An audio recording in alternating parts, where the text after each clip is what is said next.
नमस्कार, स्वागत है आपका जनतंत्र टीवी पर और मैं हूं आपके साथ जो है सिंह। बुलेटिन की शुरुआत करते हैं हरिद्वार के मनसा देवी से जानकारी सामने आ रहा है, जहां मंदिर में मची भगदड़ और करंट लगने की अफवाह से यह भगदड़ मची। तो ये जानकारी आपको बताते चले हरिद्वार से, जहां मनसा देवी मंदिर में भगदड़ मची हुई है और बताया जा रहा है कि हादसे में 8 श्रद्धालुओं की मौत की जानकारी अभी तक सामने आई। वही कई लोग इसमें घायल भी हुए हैं। हादसे में यूपी के 4 श्रद्धालुओं की भी मौत हुई है। 10 घायलों को ऋषिकेश एम्स रेफर किया गया है। सीएम धामी ने घायलों से मुलाकात की है। मृतकों के परिजनों को 2 लाख रुपए की आर्थिक मदद जो है इसका ऐलान किया गया है। तो आपको बताते चले 10 घायलों को ऋषिकेश एम्स में रेफर किया गया है और खुद मुख्यमंत्री पुष्कर सिंह धामी इसको लेकर सक्रिय नजर आ रहे हैं और इस पर लगातार नजर बनाए हुए हैं। घायलों को 50,000 रुपए की आर्थिक मदद का ऐलान भी किया गया है। मृतकों में यूपी के 4 लोगों की मौत की सूचना मिल रही है, जिसमें बरेली, रामपुर, बाराबंकी और बदायूं के रहने वाले बताए जा रहे हैं। वही घटना में मृतकों के परिजनों को 2-2 लाख और घायलों को 50,000 रुपए की सहायता प्रदान की जाएगी। और मुख्यमंत्री के निर्देश पर जिलाधिकारी हरिद्वार को घटना की मजिस्ट्रियल जांच के साथ त्वरित कार्रवाई के निर्देश दिए गए और इसके साथ ही भविष्य में इस तरह की घटनाओं की पुनरावृत्ति रोकने के लिए भीड़ प्रबंधन और सुरक्षा व्यवस्थाओं की गहन समीक्षा भी की जा रही है। और खुद सीएम धामी ने कहा कि घायलों का इलाज चल रहा है, कुछ को एम्स ऋषिकेश रेफर किया गया है और हमारी प्राथमिकता है कि उन्हें अच्छा इलाज मिले और वे जल्द से जल्द ठीक हो जाए।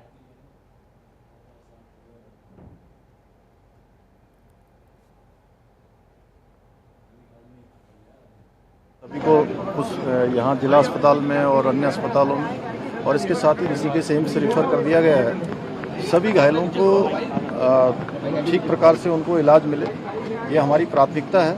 सभी अधिकारीगण, सभी लोग रेस्क्यू के काम में लगे हुए हैं। सभी बचाव के काम पूरी तरह से यहाँ पर हो रहा है। हमारा प्रयास है कि जो घायल हैं जल्दी से जल्दी सभी स्वस्थ हों, उनको अच्छा उपचार मिले और उनको उनके घरों तक छोड़ा जाए। इसके लिए एक टोल फ्री नंबर भी यहाँ पर जारी कर दिया गया है और सभी से संपर्क किया जा रहा है, उनके परिवार वालों से। और जो परिवार वाले कहीं इधर उधर भी हैं, उनको सबको एक स्थान पर करके यहाँ से प्रशासन हमारा यहाँ से घर तक उनको भेजेगा। और जो घटना हुई है उसके पहले ही मजिस्ट्रियल जाँच के आदेश कर दिए गए हैं। जो आर्थिक सहायता है वो भी जो है यहाँ से हमने पहले ही जारी कर दी है। देखिए, हमें सुबह यहाँ मंदिर में सूचना मिली कि नीचे जो हमारा सीढ़ी वाला मार्ग है यहाँ हादसा हुआ है। मनसा देवी मंदिर आने के 3 मार्ग है, एक रोपवे मार्ग है, एक जहाँ से हमारे बाइक स्कूटर आदि आती है वो वाला मार्ग है, और एक मार्ग जो हर की पौड़ी से सीधा मनसा देवी आता है, जो प्राचीन मार्ग है। ये आज से नहीं, बहुत प्राचीन मार्ग हमारा सीढ़ी वाला मार्ग ही है। और आज न जाने अचानक से भीड़ आ जाती है, बहुत भीड़ हो गई थी और उसी समय फिर पुलिस को इन्फॉर्म किया गया। पूरी पुलिस फोर्स यहाँ पे पहुंची। हमने बैरिकेडिंग लगाई। नीचे जो रोड है जहाँ से ऊपर लोग आते हैं वहाँ बैरिकेडिंग लगाई गई। बैरिकेडिंग लगाने के पश्चात भी भीड़ ऊपर को आ गई और किसी बच्चे का या किसी भी पैर फिसल गया। पैर फिसलने के कारण ये पूरा हादसा हुआ, क्योंकि ये सीढ़ी है, ये एकदम चढ़ाई का मार्ग है। यहाँ एक गिरता है, उसके पश्चात फिर सबने जब हल्ला गुला होगा, हंगामा हो गया, कई लोग वहाँ गिरने शुरू हो गए। और हम लोग जब ये घटना का हमें पता चला, तुरंत हमारा जो मंदिर प्रशासन है वहाँ मौके पे पहुंचा। पुलिस मौके पे पहुंची और जितने भी लोग थे घायल सबको कंधे पे उठा करके सीधा जीडी अस्पताल में ले गए। उनका इलाज चल रहा है। और उत्तराखंड में 27 जनवरी 2025 से समान नागरिक संहिता यानी यूसीसी के लागू होने के उपरांत विवाह पंजीकरण में ऐतिहासिक बढ़ोतरी दर्ज की गई है। यूसीसी अधिनियम के तहत अब तक कुल 3,01,526 विवाहों का पंजीकरण हुआ है और ये संख्या रोजाना औसतन 1,634 विवाह पंजीकरण है, जो पूर्ववर्ती व्यवस्था की तुलना में कई गुना अधिक है। आपको बताते चले कि यूसीसी लागू होने से पूर्व उत्तराखंड विवाह पंजीकरण अधिनियम 2010 के अंतर्गत साल 2010 से 26 जनवरी 2025 तक कुल 3,30,64 विवाहों का पंजीकरण हुआ था, जिनका रोजाना औसत की बात करें तो 67 रहा है। और समान नागरिक संहिता लागू होने के साथ ही विवाह पंजीकरण की प्रक्रिया को अधिक सरल, पारदर्शी एवं प्रभावी बनाया गया है और इससे नागरिकों में विवाह पंजीकरण को लेकर उत्साह भी देखा जा रहा है। राज्य सरकार के द्वारा नागरिकों की सुविधा को ध्यान में रखते हुए यूसीसी के अंतर्गत विवाह पंजीकरण की समय सीमा को पूर्व निर्धारित 6 महीने से बढ़ाकर अब 1 साल तक कर दिया गया और इस संबंध में विधायी एवं संसदीय कार्य विभाग द्वारा अधिसूचना भी जारी की गई है।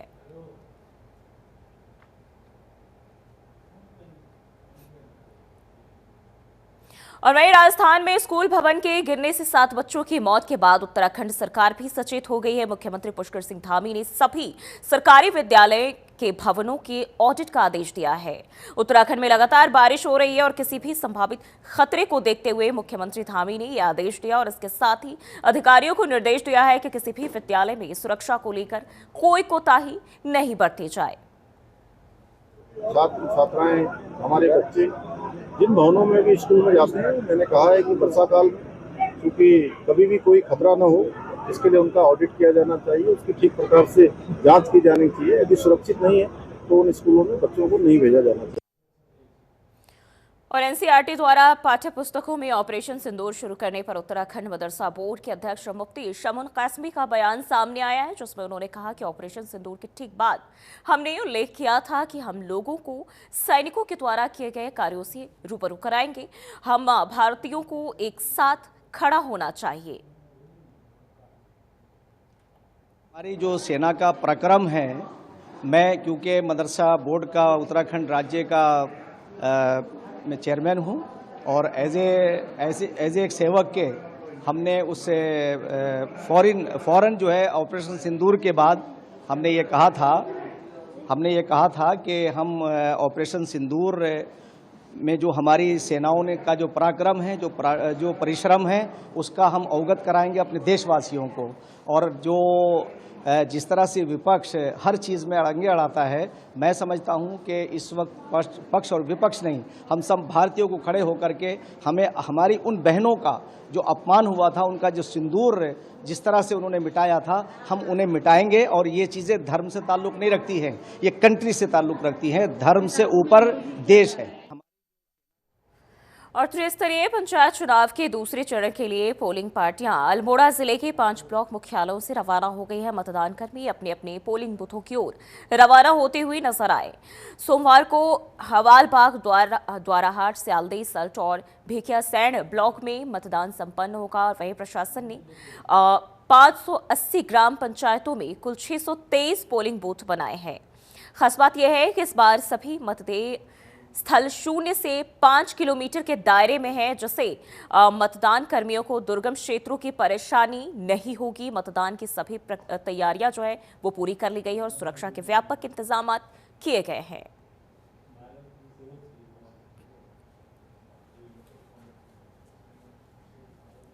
हमारे विकासखंड हवालबाग में सारी तैयारियां हम लोगों ने लगभग पूरी कर ली हैं और हमारी पोलिंग पार्टी हमारे विकासखंड में उपस्थित हो गई हैं। आरक्षित टीम है जो भी उपस्थित हो गई है। सभी लोगों को सामग्री वगैरह लेने की प्रक्रिया हमारी चालू है और सभी लोग अपना सामग्री का मिलान भी कर रहे हैं। सेक्टर और स्टेट दोनों में से सभी लोग उपस्थित हैं और सब लोग अपनी पार्टियों से कॉन्टैक्ट भी कर रहे हैं, संपर्क स्थापित कर सब लोग अपने नंबर वगैरह शेयर कर रहे हैं, मोबाइल नंबर वगैरह शेयर करके। और इन पार्टियों को हम टिकट में सामान जैसे जैसे लेते जाएंगे, मिलान करते जाएंगे और पूरा संतुष्ट हो जाने के बाद ही इनकी रवानगी यहाँ से की।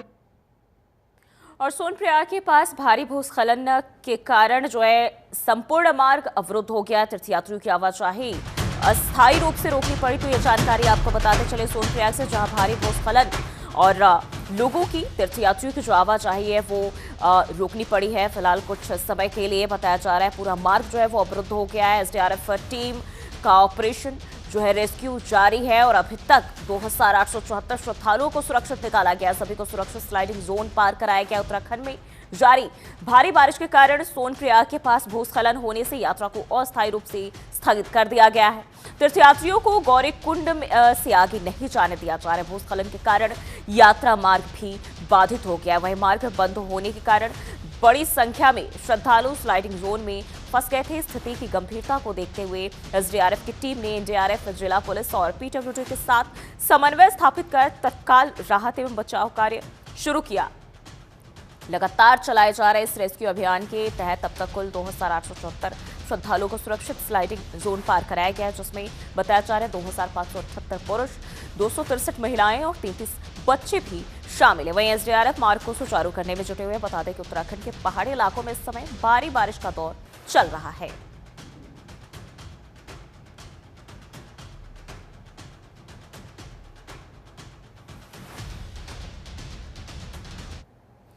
और उत्तर प्रदेश के पशुधन एवं दुग्ध विकास मंत्री धर्मपाल सिंह ने स्वच्छता को लेकर खास संदेश देते हुए हरिद्वार में सिंचाई विभाग उत्तर प्रदेश के वीआईपी घाट पर सफाई अभियान चलाया। इस मौके पर उन्होंने खुद घाट की सफाई की और लोगों को स्वच्छता के लिए जागरूक भी किया। मंत्री ने कहा कि प्रधानमंत्री नरेंद्र मोदी के स्वच्छ भारत मिशन को धरातल पर उतारने के लिए हर नागरिक को अपने आसपास सफाई बनाए रखनी चाहिए। हरिद्वार सिर्फ भारत ही नहीं, पूरी दुनिया के श्रद्धालुओं की आस्था का केंद्र है और इसलिए यहाँ साफ सफाई सबसे ज्यादा जरूरी है।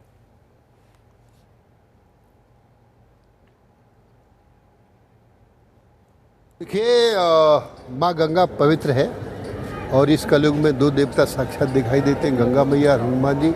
जो गंगा घाटों पर लोग गंदगी कर जाते हैं, तो आज हम लोगों ने यहाँ संदेश देने का काम किया है कि सफाई बहुत आवश्यक है। देश के प्रधानमंत्री माननीय नरेंद्र मोदी जी ने, उत्तर प्रदेश के मुख्यमंत्री योगी आदित्यनाथ जी ने, दोनों ने मिलकर संदेश दिया है कि गंगा की पवित्रता को बरकरार बनाए रखें। देहरादून की एक युवती को छांगुर बाबा के धर्मांतरण गिरोह के चंगुल से मुक्त कराया गया। धर्मांतरण के बाद युवती का नाम मरियम रख दिया गया था। पहले से 3 निकाह कर चुके अबू रहमान से मरियम के निकाह की तैयारी की जा रही थी। वहीं उस युवती का मोबाइल तोड़कर देहरादून से भगाने की भी पूरी प्लानिंग थी, लेकिन आखिरी समय पर युवती ने मोबाइल तोड़ने से इनकार कर दिया। बता दें कि पीड़िता मरियम ने सभी लोगों से ये अपील की है कि इस तरह के प्रलोभन में ना आए और अपने खासतौर पर जो अपने बच्चे हैं उनका ध्यान जरूर रखें। साथ ही साथ सोशल नेटवर्किंग साइट के भी इस्तेमाल पर सावधानी बरतने को कहा है। वहीं इसी मामले पर एसएसपी अजय सिंह ने कहा कि जब हमने मामले की जांच की तो हमें एक पीड़िता के बारे में पता चला जिसका धर्मांतरित नाम मरियम था और उस पर धर्मांतरण के लिए दबाव डाला गया। हमने उसकी शिकायत कर पूरा मामला दर्ज कर लिया है।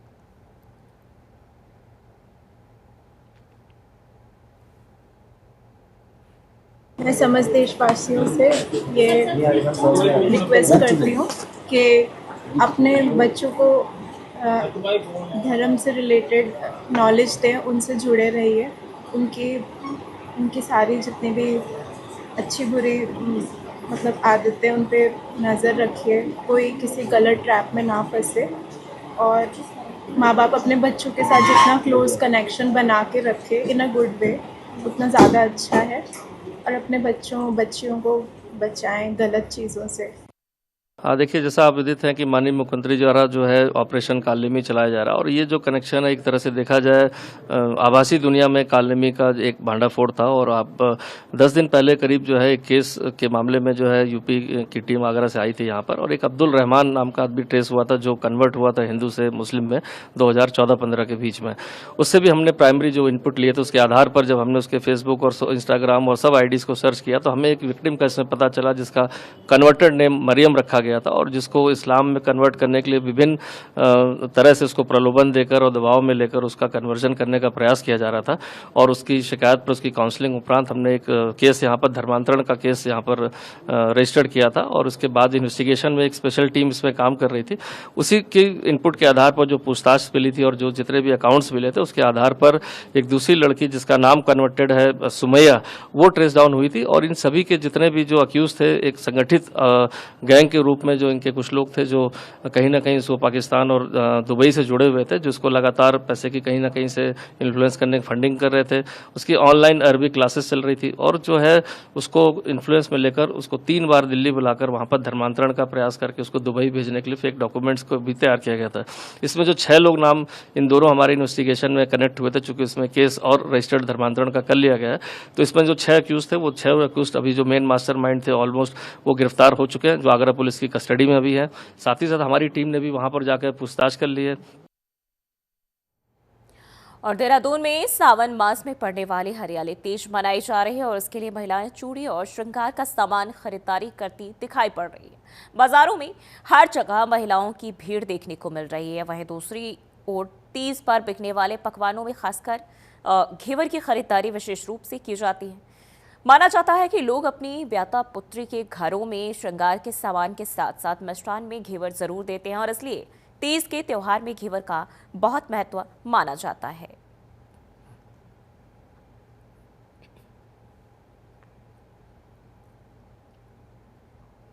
यमुनोत्री धाम को धूल जोड़ने वाली फूल चट्टी से जानकी चट्टी सड़क फूल चट्टी के पास 30 मीटर सड़क का हिस्सा धंस जाने से वाहनों की आवाजाही खतरनाक हो गई है। पूर्व विधायक ने फूलचट्टी पहुंचकर मौके का जायजा लिया और लोनीवी बड़कोट से अवगत भी कराया।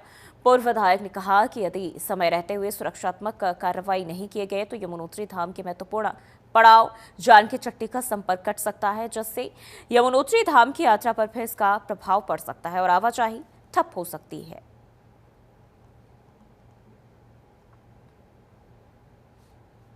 तो आपको बताते चले ये जानकारी, जहां बताया जा रहा है भू धसाव को लेकर लोगों में परेशानी है और इसको लेकर चिंता भी जताई है लोगों ने, और साथ ही साथ कई मार्गों को ये जोड़ता है और इसका पूर्व विधायक ने जायजा लिया और जल्द ही इसका समाधान निकालने की बात कही है। तो यमुनोत्री नेशनल हाईवे पर जो है भू धसाव और ये तस्वीरें भी जिस तरीके से देखें जर्जर हो चुके हैं, ऐसे में ये और खतरनाक दिन ब दिन होता जा रहा है।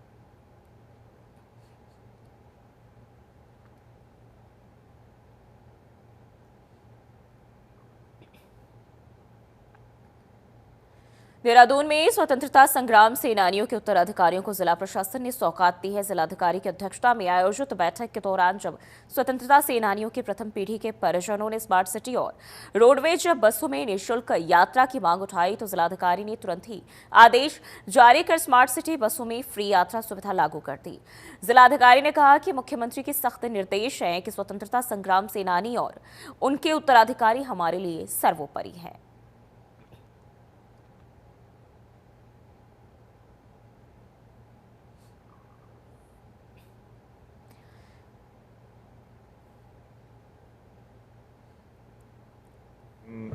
के भी स्पष्ट निर्देश हैं और उसी स्पिरिट से देहरादून ज़िले में जो भी इनिशिएटिव्स लिए जाते हैं विभिन्न ऑर्गेनाइजेशंस, विभिन्न संगठनों के लिए, तो इस क्रम में जो हमारे स्वतंत्रता संग्राम सेनानी हैं या उनके सम्मानित उत्तराधिकारी हैं, उनकी कोई भी जेन्युइन प्रॉब्लम्स हैं और किसी भी तरह से उनका हम सुगमता बढ़ा सकते हैं, तो वो प्रशासन लेवल पे, जिले लेवल पे जो हो सकता है उसको यहीं से किया जाता है और जो शासन को रिक्वेस्ट करनी होती है वो ड्यूली शासन को रिकमेंड की जाती है। हरिद्वार के बहादुराबाद में संचालित एक प्राइवेट फिटनेस सेंटर पर संभागीय परिवहन अधिकारी ने निरीक्षण किया, जहां कई खामियां सामने आई। निरीक्षण के दौरान आरटीओ ने सेंटर संचालक को स्पष्ट निर्देश दिए कि सभी तकनीकी कमियों को तय समय पर दूर किया जाए, वरना इसके खिलाफ विभागीय कार्रवाई की जाएगी।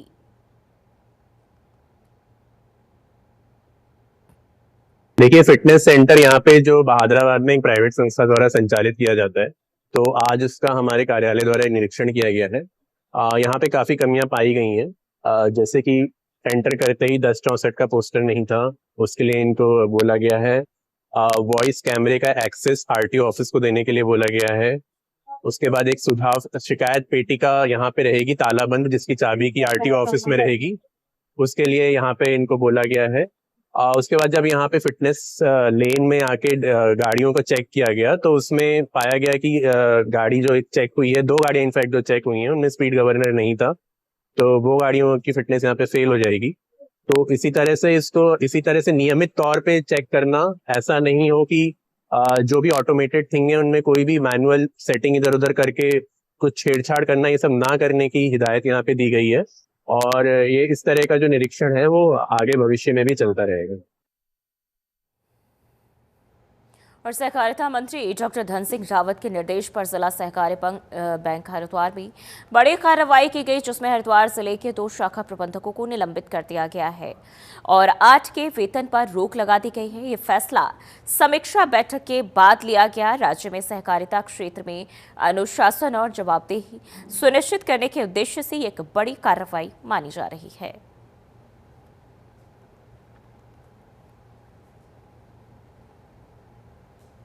कल पूरा परफॉर्मेंस रिव्यू किया गया था और जीएम कोऑपरेटिव मैडम के साथ ही परफॉर्मेंस रिव्यू किया गया, जिसमें हमारी जो टोटल ब्रांचेज़ हैं, जिसमें अगर किसी ब्रांच का 10% से ऊपर एनपीए है तो उसमें सभी बैंक मैनेजर्स को हमने उनकी वेतन वृद्धि रोक दी है, वेतन रोक दिया है। और इसके अलावा 2 बैंक मैनेजर्स ऐसे थे जिनकी बहुत ही ज़्यादा बेकार परफॉर्मेंस थी, तो उसको लेके उनको सस्पेंड किया गया है। और हरिद्वार ड्रग्स विभाग ने सिडको स्थित 2 फार्मा कंपनियों और ज्वालापुर क्षेत्र के थोक दवा विक्रेताओं की दुकानों का औचक निरीक्षण किया। इस दौरान अधिकारियों ने दवाओं की गुणवत्ता जांचने के लिए 3 नमूने एकत्रित किए। निरीक्षण अभियान वरिष्ठ ड्रग इंस्पेक्टर के नेतृत्व में एफडीए अपर आयुक्त के निर्देश पर किया गया और उन्होंने बताया कि दवा की गुणवत्ता सुनिश्चित करने के लिए विभाग लगातार निरीक्षण कर रहा है। सीडीएस सीओ और स्टेट ड्रग इंस्पेक्टर की टीम ने सिडको स्थित नीपुर फार्मा और ग्रीनबेरी फार्मा का भी निरीक्षण किया। वहीं ज्वालापुर क्षेत्र में थोक विक्रेताओं से एकत्र किए गए दवा नमूनों को परीक्षण के लिए प्रयोगशाला भेजा गया और अगर इनमें कोई खामी पाई जाती है तो संबंधित विक्रेताओं के खिलाफ नियमानुसार कार्रवाई की जाएगी।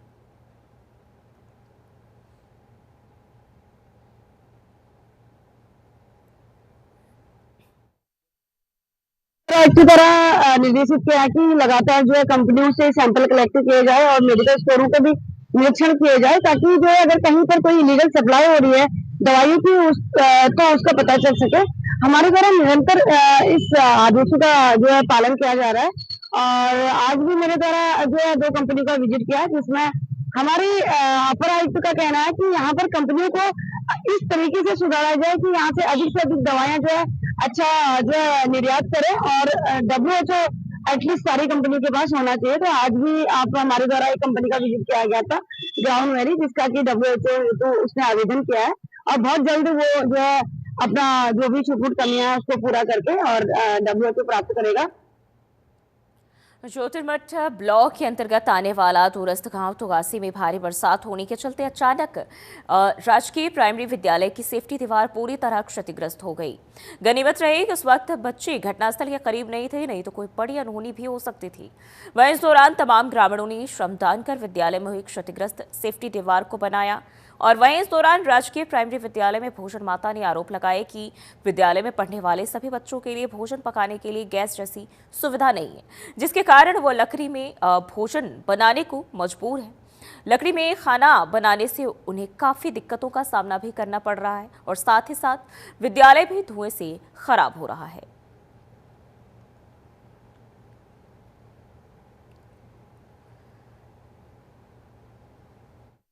मैं रविंदर सिंह खरवान, मूल निवासी ग्राम तुगासी, और आप देख रहे हैं यहाँ पर सभी लोग श्रमदान कर रहे हैं पूरे गाँव वासी और इनके सबके बच्चे यहाँ स्कूल में पढ़ते हैं।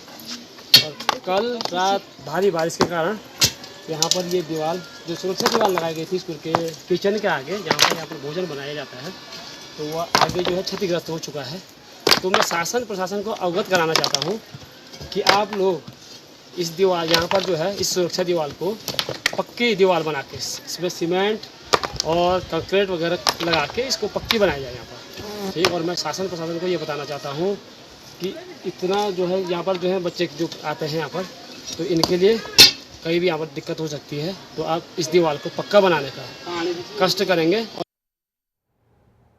फिलहाल के लिए बुलेटिन बस इतना ही। देश और दुनिया की तमाम खबरों के लिए बने रहिए हमारे साथ।